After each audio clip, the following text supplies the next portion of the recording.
Hey, welcome, all my right thinkers. Thanks for tuning in to check out your boy, P Funk. Thinking right out here in my lab, doing what I do for you. Back to the book. I got a nice lesson. We about to wrap up chapter 3, lesson 3. So let's get to work. Rightism, 25 rules to live by. Storytelling, story with a message. There's a message in the story for life. I give life lessons. You tune in to receive them. We got a good thing going. I appreciate you. Let's rock. Right Thinker's mission, and that's what I'm on, is to enlighten, inspire, educate, and motivate you, the individual, to a higher spiritual level of enlightenment. Right Thinker's way of life, through mental and spiritual discipline practice daily, will help and guide you to obtain your goal of spiritual enlightenment, aka know thyself. My mission, and that's what I'm on, is that all right thinkers know thyself. All right thinkers, your goal should be to know thyself. See where we're going with this? Okay, so knowing thyself is important. That's the mission that we're on. That's the goal that you should be trying to achieve. So I asked the question, do you know you? It's rhetorical. But if you don't have an answer for yourself, tune in. I can help you with that. That's what I do for you. Appreciate you too. Let's go. A person who knows not and knows that they know not is simple. You teach them. That's why I do what I do for you. And you know I appreciate you too. That's why I got more for you. Stay tuned. A person who knows not and believe and think that they know is dangerous. Avoid them. I do. A person who knows and knows not that they know is spiritually asleep. I can awaken them with knowledge of self. That's what I do for you. Get you to know you. A person who knows and knows that they know is wise. Follow them. All these persons reside in you. Right thinkers, know thyself, and you know the deal. So Mayat, be true. I'm back in the book. We about to wrap up the last 3 pages. I'm trying to get this information out. Hopefully, it don't take it too long. I'm gonna try to get through it, but it's good information. It's taking us to the next level. We're starting to progress along. If you're following along, you're doing a good job. So let's talk about right thinkers. Let's talk about what? I'll break down the fundamental aspects and concepts of the tree of life, and I'm gonna take you through the crook and the flail, the action and the definition behind the crook and the flail. And that should end out the lesson. Let's go. Get this party started. So let's go back now. For let us recall some of the previous fundamental aspects of the concept of the tree of life. The Thai divinities, remember them? The physical earth, the last set, come together to compose what? Your human personality. Ra, excuse me, Asar, Aset, excuse me, Set, Nephthah, excuse me, and then Haru Ur. That's all you. That's the concept. Moving on, breaking it down for you as we go. And the Thai divinities come together to compose your human personality. The pet, which is heaven personalities, they go to compose what? The physical creation. The upper level, remember the elements, Gab, Shu, air, Tafnut, water, Ra, fire, and you got the Gab and Nu, representing heaven, earth, and heaven, respectively. Those are the elements. That's the second level. That goes to what? Physical creation. And now you got to go up to what? The last one, which is the Dua divinities. They go to compose the subtle aspects of creation that is behind the physical universe, and we call it the new divinities. That's the composed of the subtle principles, the substratum behind the subtle aspect of creation. That was the top level, okay, with Ra, the 3 phases, Tahuti, Mayat, Het Haru. Next one up is the noon. That's where we stop right now. But we're going to do with the creation for the first 3. And guess what? Every human being has what? The ta, the pet, and the dua, as well as the new. That's the casual. That's the end all be all. Watch this. Where? Within them. If you did not have them, what? You could not exist. These are elements of your personality, your physical aspect, and the mental as well. And watch this. Very simply put, if these things wasn't going on in you, you couldn't exist. So the question is how to discover them. That's my job, to get you to discover the inner you. And from this earlier position, what happened? The starting point as what? Haru, the offspring of what? Spirit, eternal spirit, the soul, Asar, wisdom, intuitive knowledge, Aset. They get together. The offspring is Haru, the aspirant, somebody who aspires and wants to be what? Their best selves. Sound familiar? That's us. We are Haru, the offspring of wisdom and spirit. Okay. Next one, where you at? Now, Haru the child. That means we must learn. We're born here, but we got to learn. We're here to learn the lessons. We're spiritual beings coming to human form to what? Having human experience to what? Learn what we need to learn. Know thyself. We must understand that as above us, what is higher, what is to be striven for, what is to be achieved. Hence, aspirants, you're aspiring. First of all, we must understand the Thai divinities. I explained it to you before, and how they make up what? The main aspects of what? The earthly human personality, the physical state, that's the lowest level. That's us in human form. Broke down for you, the same thing. Oh man. Now, where we at? Okay. First of all, we did that. Let's look at who? Asar. His comic function is what? The soul. I know you got soul. My man James Brown said. If you didn't, you wouldn't be here. Okay? All right. Now he represents the soul. Again, realize what? That we are talking about the Anuian theurgy here. Mythological concepts, that principles that we can inspire and motivate us to use them to what? Become like them and what? Know thyself. Watch this. We are talking about the Anuian theurgy and the Asarian theurgy. Why?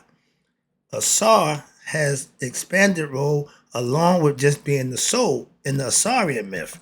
Now, and the Asetian theurgy, which is Aset, has also a different role along with being what? Wisdom personified. Okay? Remember what we said in the first lecture of the Anuian theurgy a few lessons ago. We're in the third one now. But that Anuian theurgy is what? The seed of all other theurgies. All the other theurgies, the study of gods and goddesses, take these Anuian divinities, they're aspects of the same divine supreme being, and what? They developed a whole theurgy what? Around them. The Indians took the chakra, our serpent power, they took the chakra kundalini and started a whole relationship with that, whole religion with that. That's what they're saying. The other ones, India, they took apart and made a whole religion out of it. Now, where we at? And watch this. And that is how you should understand what the interrelationships between all the different theurgies of ancient Egypt. And now, in that way, you will not confuse Anuian theurgy with any of the other Netarian theurgies of the ancient Egypt. You know, there's three stories, and every one of them have their purpose and reason and motive to get you knowledge of self, to get you to know thyself by hook or crook. And I don't mean the criminal. Furthermore, watch this. Everybody has a soul. We know that. And that is a soul. But watch this. Even though they may not recognize it or call it that, it is such. Watch this. Or call it by their name. Everybody has that aspect in them also. And that is what? Your mortal existence, the physical body. It's born into this world. It's going to deteriorate from this world. That's mortality for the body. The spirit is immortal. That's where the Aset idea aspect comes in. Everybody has what? The capacity to learn. He gave us that, the brain. Again, this thing in our head is the most sophisticated machinery ever known to man, and it don't come with instructions. So that it's a as you go. Learn as you go. Figure this thing out. And when you do, oh, Nelly, as my man Q Jackson would say, whole nother world. But everybody can learn what? To become wise. Wisdom comes with experience, practice, routine, a philosophical concept, Maya, right there in philosophy. Wisdom will come. And watch this. And that is who I said. Again, and everybody has a what? Haru in you, in them. If that aspiration, watch this, Haru were to be what? Perfected. Ding, ding, ding, ding, ding. I'm only human. Nobody can be, nobody's perfect. No, but you can live a perfect concept, a philosophical concept that you can live by the 42 confessions of Mayat, just like a Christian can live the 10 commandments. That's what they're talking about. And you can perfect that through what? Daily practice. And you would what? Hello, become Haru They showed you Haru in his grandeur. Why? That's you when you go through the rigors of life. It's all about you handling your business and doing what you do and becoming successful in the end. Watch this. Defeating who? Your ego. Your AKA evil uncle. And when you perfected your Haru's part aspect, you would now become who? Haru or better known, master of self. And on earth, you mastered yourself while still living. Calm down. You would become the pharaoh, okay? The pharaoh, which meaning the king. I wear my own crown. I'm the king of me.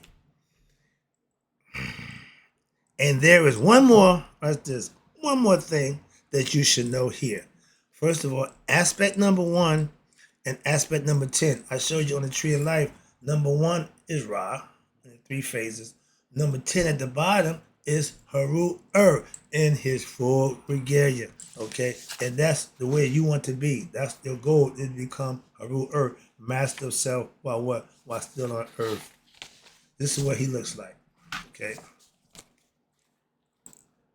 He decked out. He got all this gear on. He fully dressed. That's you in the end.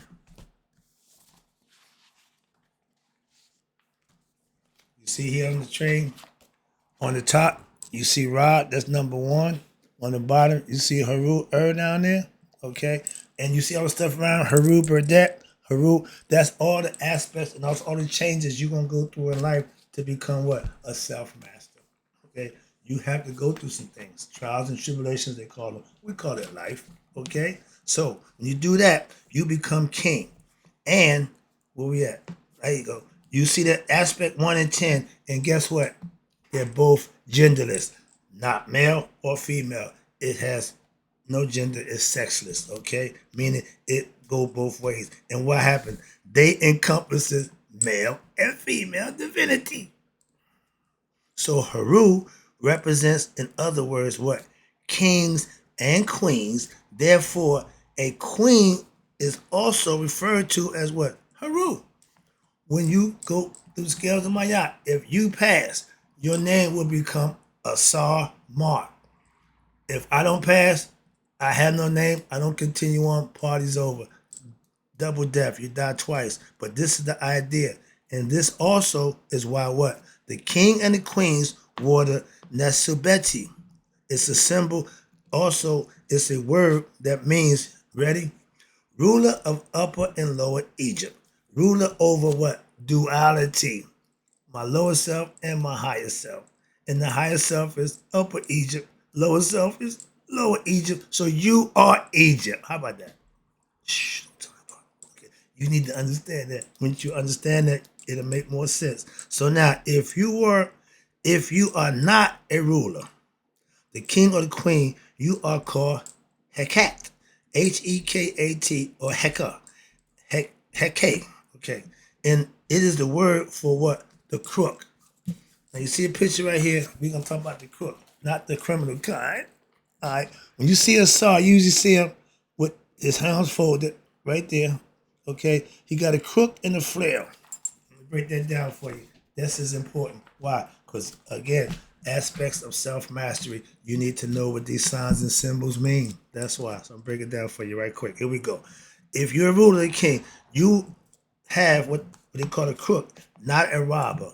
A crook is an instrument, what? Used by what? The shepherd.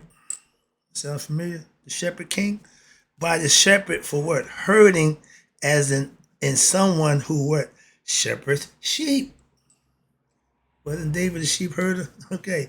And this is what? Is why the pharaohs and the queens, they held the Heka and the Nekaku. Heka is the crook and the Nekaku is the flare. Remember, the flare has three sections. The flare is what you use to what? Separate the chaff from the seed. I said, what the what? What chaff from what seed? I do some due diligence. When you run across something, a word that you don't know, you should stop, cross the word down, I get to it. Yeah, why? I'll make it a point to go look it, search it up, understand it. So before I use it, I want to know what I'm talking about. So let's break it down for you. Where we at? The chaff. I looked it up. When you doing seeds, the chaff would separate from the seeds and the oats. I got the definition. I'm like, well, I don't know what no damn chaff is. I ain't a farmer, so that's new to me.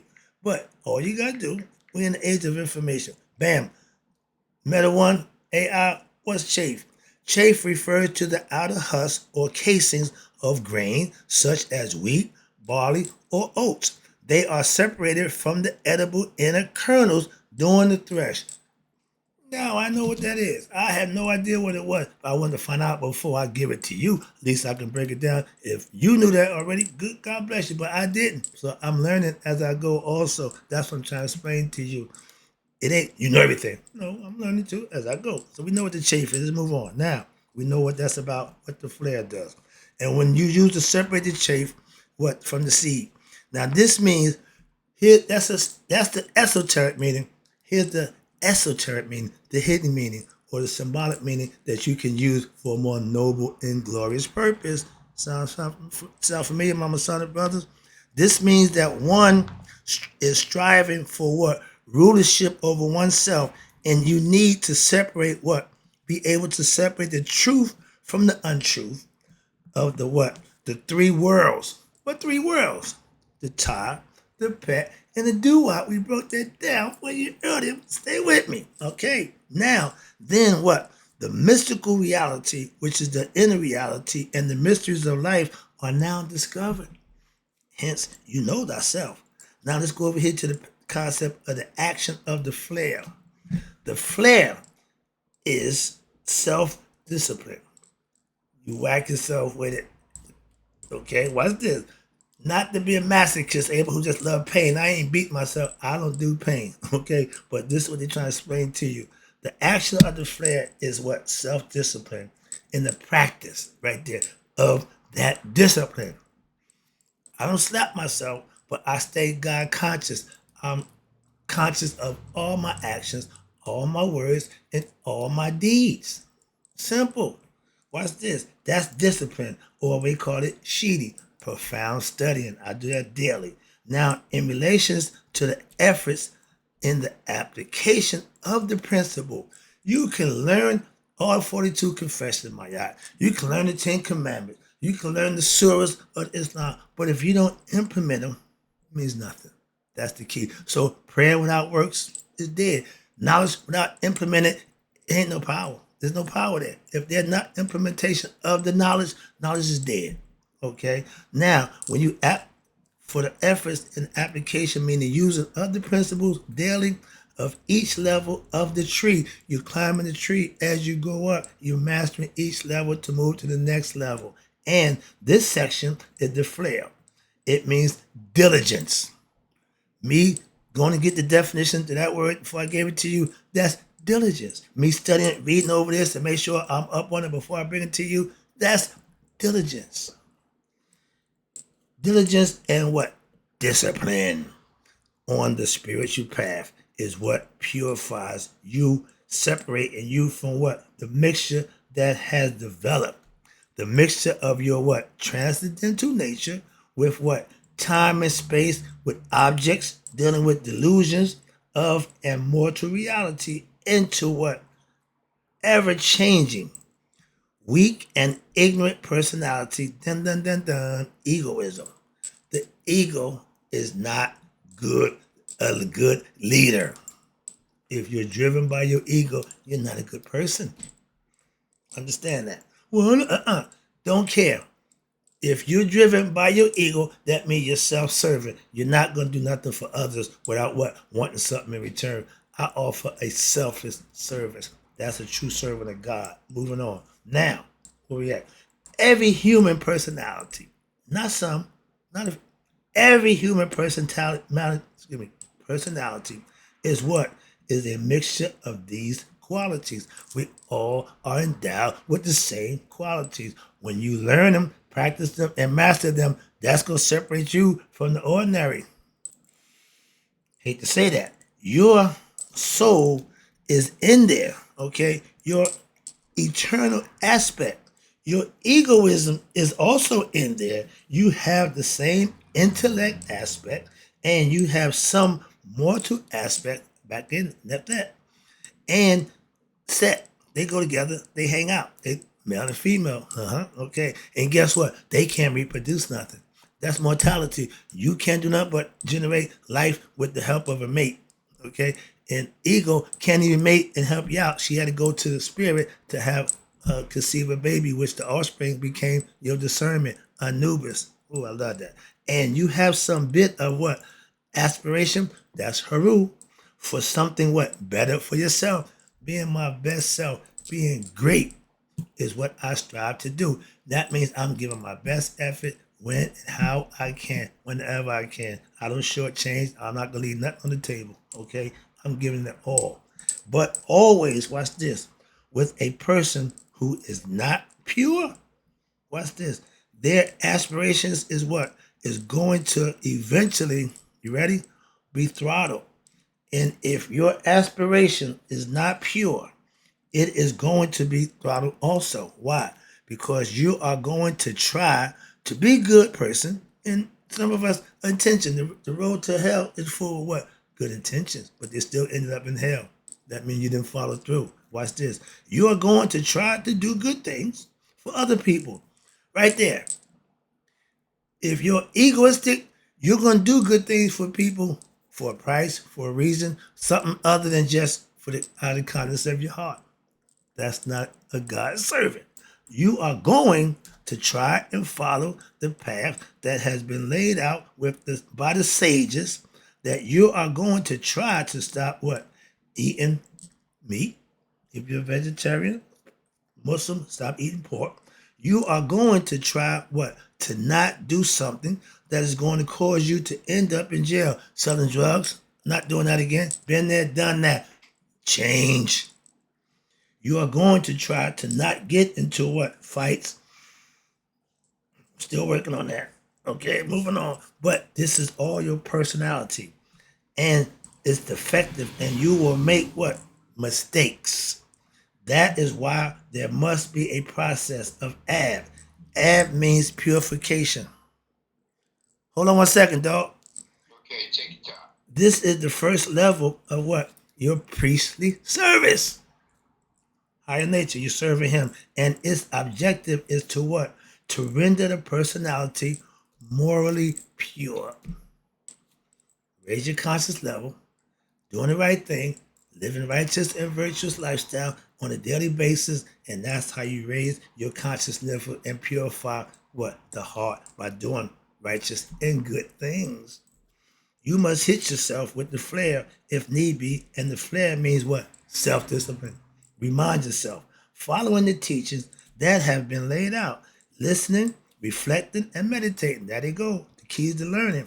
And the rest of the disciplines of Shidi, profound study, Sejam. Sejam means to listen and obey. Not just listen and obey to what you heard. Follow what you were taught. That's how you learn. And this is what the sages have decreed. Why my nose itching like crazy? You must understand that you are not just a mindless human being acting like an animal that has come into the realm of generation to just generate, okay? In the realm where things generate, and multiply. Like baby kids, they don't die, they multiply. The realm where what? You have sex and you make babies. Where galaxies collide and they bring forth what? New worlds. In the physical world, you need a body to do just that, generate. The next level, there's no generation. I tell you, there's no sex in heaven. Moving on. Where we at? I'm about to wrap it up. Again, I appreciate y'all. I see the clock. I'm on the clock again. So there is an aspect of you that what? Doesn't generate. You know what that is? The ego. That does not bring forth any children. Why? That has not been born, that doesn't do what? Anything. Do you realize that if you come into existence, if you bring anything into existence, what happens? That thing has to what? Eventually come out of existence. Why? Because it's not real.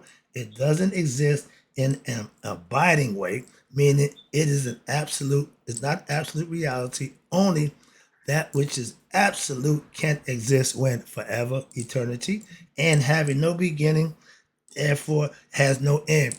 This is why God is represented by the circle. Why? You can't tell when it begins and where it ends, but He's the dot in the middle. That's you. That's the lesson. Hope you enjoyed it. I know I tried to beat the clock, but in closing, right thinkers, may you all live to be 100 and me 100 minus a day. So I never know that my right thinkers have passed away. I'll be back. I got more. And my nose is itchy.